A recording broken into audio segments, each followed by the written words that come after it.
ride the beat when you rock the mic. Put your foot on the gas and eat a red light. Ride. Welcome back to Are You Smarter Than a Libertarian? The only show that dares to ask, is that oppression or just bad life choices? I'm your host, Jeff, your favorite thought criminal with a microphone. And today we're diving into the twisted moral gymnastics some people do to justify government overreach. All in the name of freedom! You ever hear someone say, it's a free country, but? Yeah, that but is where all the dumb ideas live.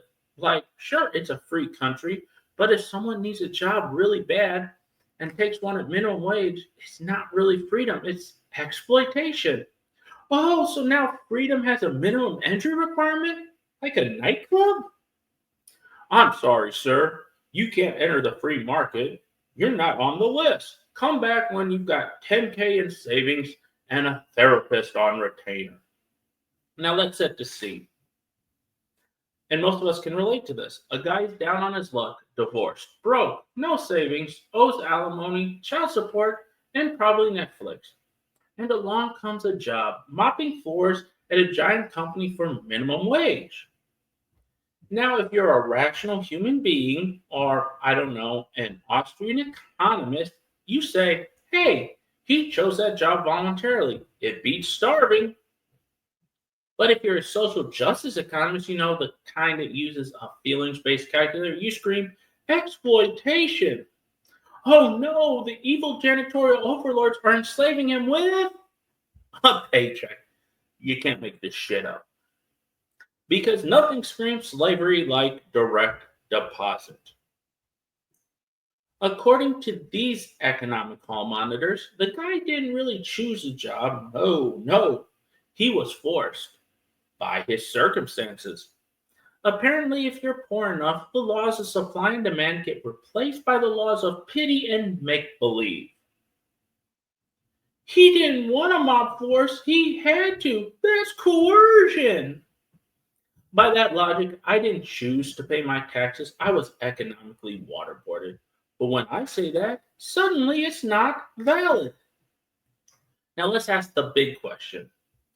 If someone's in a tough spot, is prohibiting them from working the compassionate thing to do? You're telling me a guy is desperate for a job and your solution is to block the only job offer he got because you don't like the wage?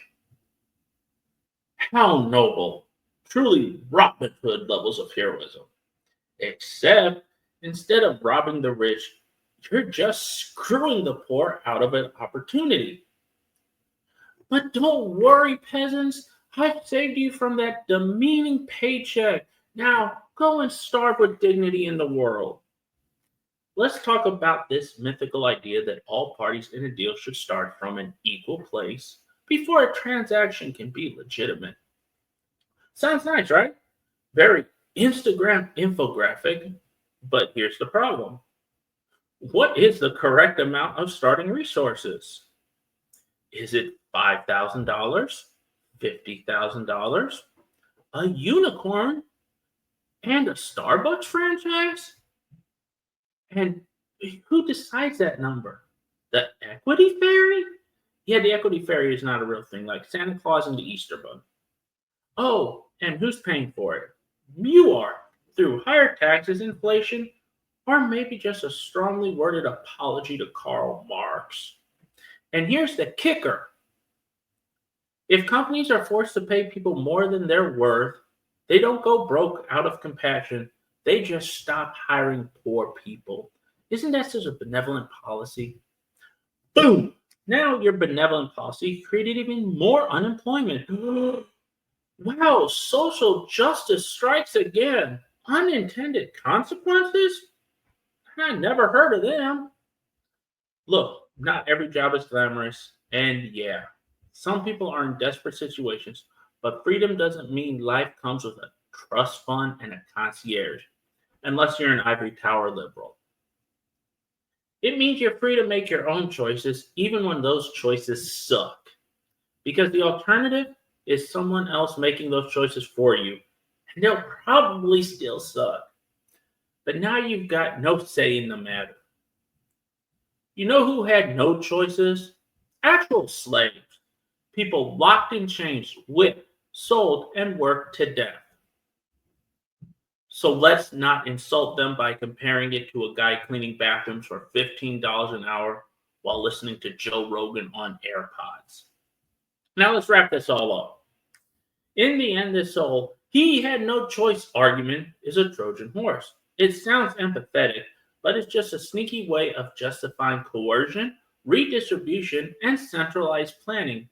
All things that kill freedom in the name of equity. So no, a hungry man may not feel free, but robbing a less hungry man to make that feeling go away, that's not justice. That's just socialism with a lot better branding. That's it for today's episode of Are You Smarter Than a Libertarian? If you like the show, hit that like button harder than the government subsidies hit your wallet. Subscribe for more content that's 100% exploitation free and proudly unfiltered. And share this with your socialist friends. Until next time, I'm Jeff, reminding you, you can fix inequality by making everyone equally miserable.